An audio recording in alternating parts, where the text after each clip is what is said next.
Pobo 4 Tezcatlipoca, hablan con el Maceo de los panes. Nictlasatla, Mosetlalictón, Ipan no Nahual. Ok, me imagino que dice que lo usaron, ¿verdad?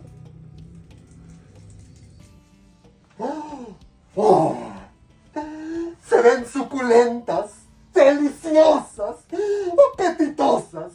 Pero déjame preguntarte, ¿cuánta carne de macehual le pusiste? No, de hecho son solamente panes. Toma. Yo por nada siempre confío en mis chamorejas. Y Mike Tyson lo sabe. Muchas gracias, Macehual.